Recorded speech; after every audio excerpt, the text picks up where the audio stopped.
രണ്ടാഴ്ചക്കാലമായി നാട് മുഴുവൻ മദ്യത്തിനും മയക്കുമരുന്നിനുമെതിരെ വലിയ പ്രചരണ പരിപാടികൾ നടന്നുവരികയാണ്. വിദ്യാഭ്യാസ സ്ഥാപനങ്ങൾ, മതത്തിൻ്റെയും സമുദായത്തിൻ്റെയും സംഘടനകൾ, ക്ലബ്ബുകൾ, പൊതുപ്രവർത്തകർ, ഇങ്ങനെ സമൂഹത്തിൻ്റെ വിവിധ തുറകളിലുള്ളവർ ലഹരിക്കെതിരെ പ്രതിജ്ഞയെടുത്തുകൊണ്ടിരിക്കുന്നു. ഇത് തീർച്ചയായും ബോധവൽക്കരണത്തിൻ്റെ ഭാഗമായിട്ട് നടക്കുന്നതാണ്. ഇതിന് തുടക്കം കുറിച്ചത് കേരളത്തിലെ പ്രമുഖമായ വാർത്താ ചാനലുകളാണ്. ഇത്തരം ബോധവൽക്കരണ പരിപാടികൾ ആദ്യമായി നടക്കുന്നതല്ല. എത്രയോ കാലമായി മദ്യവിരുദ്ധ പ്രസ്ഥാനങ്ങൾ, മദ്യവർജന പ്രസ്ഥാനങ്ങൾ, മദ്യ നിരോധന പ്രസ്ഥാനങ്ങളൊക്കെ ഈ ദിശയിൽ പ്രവർത്തിച്ചു വരുന്നു. എങ്കിലും മാധ്യമങ്ങൾ കൈകോർത്തപ്പോഴാണ് ഇത് ജനങ്ങളെ മുഴുവന് സ്വാധീനിക്കുന്ന ഒരു പരിപാടിയായി മാറിയത്. ഇതിന് മാധ്യമങ്ങളെ പ്രേരിപ്പിച്ചത് സമീപകാലത്ത് വർദ്ധിച്ചു വന്ന ആത്മഹത്യകളും കൊലപാതകങ്ങളും കൂട്ടയാത്മഹത്യകളും കൂട്ടക്കൊലപാതകങ്ങളുമാണ്. ക്രമാതീതമായ വിധത്തിലാണ് കേരളത്തിൽ കുറ്റകൃത്യങ്ങൾ പെരുകിയതും ആത്മഹത്യകളും കൊലപാതകങ്ങളും വർദ്ധിച്ചതും. കുറ്റകൃത്യങ്ങൾ കഴിഞ്ഞ 8 വർഷത്തിനിടയിൽ 360% വർദ്ധിച്ചുവെന്നാണ് പഠനങ്ങൾ പറയുന്നത്. അപകട മരണങ്ങളും കേരളത്തിൽ കൂടി വരികയാണ്. റോഡിൽ മരിക്കുന്നവർ, വെള്ളത്തിൽ മരിക്കുന്നവർ, സ്വയം മരിക്കുന്നവർ, മറ്റുള്ളവരെ അപായപ്പെടുത്തുന്നവർ, ഇവരുടെ എണ്ണം വർദ്ധിച്ചു വരുന്നു. ചിന്തിക്കുന്നവരെ വലിയ തോതിൽ അലോരസപ്പെടുത്തിയ കാര്യങ്ങളാണ്. അതിൻ്റെ കാരണങ്ങളെക്കുറിച്ചുള്ള അന്വേഷണമാണ് ലഹരിയാണ് പ്രധാന കൊലയാളി എന്ന കണ്ടെത്തലിലേക്ക് എത്തിച്ചേരുന്നതിന് ഇടയാക്കിയത്. അതുകൊണ്ടാണ് ലഹരിക്കെതിരെ കേരളം കൈകോർക്കാൻ സന്നദ്ധമായത്. ലഹരി മഹാവിപത്താണെന്നറിയാമെങ്കിലും അതിൻ്റെ ഉപയോഗവും വിതരണവും വലിയ തോതിൽ കൂടിയിരിക്കുകയാണ്. ബോധവൽക്കരണത്തിലൂടെ അത് പരിഹരിക്കാമെന്ന് കരുതുന്നത് യാഥാർത്ഥ്യബോധത്തിന് നിരക്കാത്തതാണ്. നിയമം കൊണ്ടും കടുത്ത ശിക്ഷ കൊണ്ടുമാണ് ഇതിന് നിയന്ത്രണം ഏർപ്പെടുത്താൻ കഴിയുക. അത് സാധിക്കുന്നതാകട്ടെ സർക്കാരിന് മാത്രവും. സർക്കാർ തന്നെയും മദ്യ കച്ചവടക്കാരായി തീരുന്നത് കൊണ്ട് മദ്യത്തെ നിയന്ത്രിക്കുക എളുപ്പമല്ല. അതേസമയം മയക്കുമരുന്ന് പോലെയുള്ള ലഹരി പദാർത്ഥങ്ങൾ പൂർണ്ണമായി ഉച്ചാടനം ചെയ്യുന്നതിന് ഇച്ഛാശക്തിയുള്ള സർക്കാരിന് സാധിക്കുകയും ചെയ്യും. ലഹരി മാഫിയകളെ അടിച്ചമർത്തേണ്ടത് ആവശ്യമാണ്. അതിനുള്ള എല്ലാ ശക്തിയും സംവിധാനവും സർക്കാരിനുണ്ട്. സർക്കാർ പക്ഷേ എന്തുകൊണ്ടോ അതിന് സന്നദ്ധമാവുകയോ ധൈര്യം കാണിക്കുകയോ ചെയ്യുന്നില്ല.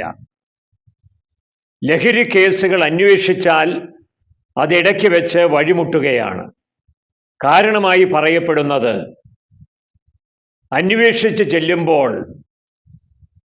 രാഷ്ട്രീയ നേതാക്കന്മാരുടെ മക്കള്, പോലീസ് ഉദ്യോഗസ്ഥരുടെ മക്കള്, ന്യായാധിപന്മാരുടെ മക്കള്, പൊതുപ്രവർത്തകരുടെ, വലിയ സമ്പന്നരുടെയൊക്കെ മക്കള് ഇതിൻ്റെ കണ്ണിയായിട്ടുണ്ട് എന്നുള്ളതാണ്. അതുകൊണ്ട് തന്നെ അന്വേഷണം ലക്ഷ്യത്തിലെത്താതെ ഇടയ്ക്ക് വഴിമുട്ടുന്ന അവസ്ഥയുണ്ട്. ലഹരി മാത്രമാണ് കേരളത്തിൻ്റെ കൊലയാളി എന്ന് കരുതുന്നത് ശരിയല്ല. ലഹരി പോലെ തന്നെ കേരള സമൂഹത്തെ വിഴുങ്ങുന്ന മറ്റൊരു അപകടമാണ് വർദ്ധിച്ചു വരുന്ന കുറ്റകൃത്യങ്ങളും അതിന് പ്രേരണയാകുന്ന സിനിമയിലെയും സീരിയലുകളിലെയും അവതരണങ്ങളും.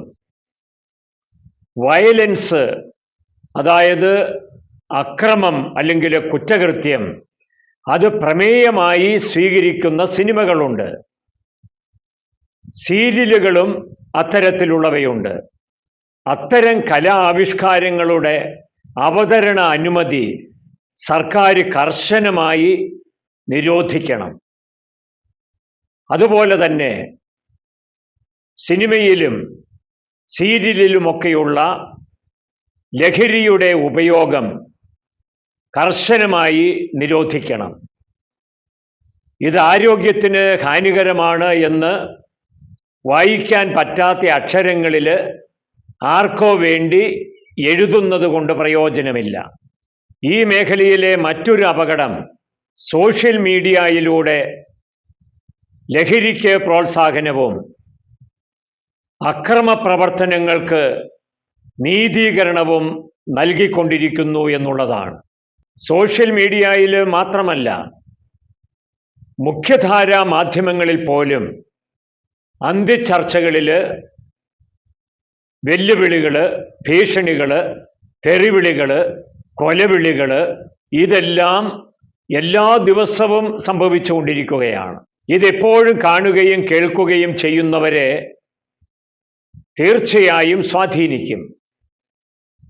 ഇതൊക്കെ അനുവദനീയമായ കാര്യമാണെന്ന് അവർ കരുതാനിടവരും.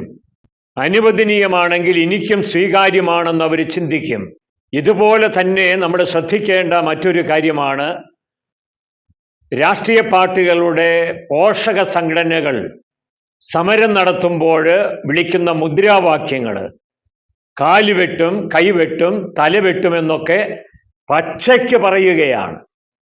അത് കേട്ടു നിൽക്കുന്ന പോലീസുകാരുണ്ട്, ഇത് റിപ്പോർട്ട് ചെയ്യുന്ന മാധ്യമങ്ങളുണ്ട്, വായിക്കുന്ന ന്യായാധിപന്മാരുണ്ട്, മതനേതാക്കന്മാരും സമുദായ നേതാക്കന്മാരുമുണ്ട്. അവരൊക്കെ നിശബ്ദത പാലിക്കുകയാണ്. ഇത് തെറ്റാണ് എന്ന് പറയാൻ പലരും തയ്യാറാകുന്നില്ല. ഇത്തരത്തിലുള്ള എല്ലാ തിന്മകൾക്കുമെതിരെ ജാഗ്രതയുണ്ടാകുമ്പോഴാണ് നമ്മുടെ പൊതുജീവിതം ജീവധവ്യമായി തീരുന്നത്. ഇപ്പോൾ പലരും ഭയന്നും അസ്വസ്ഥതപ്പെട്ടുമാണ് ജീവിക്കുന്നത്. സ്വതന്ത്രമായി ജീവിക്കുവാനുള്ള അവസരവും അവസ്ഥയും എല്ലാവർക്കും ലഭ്യമാകണം.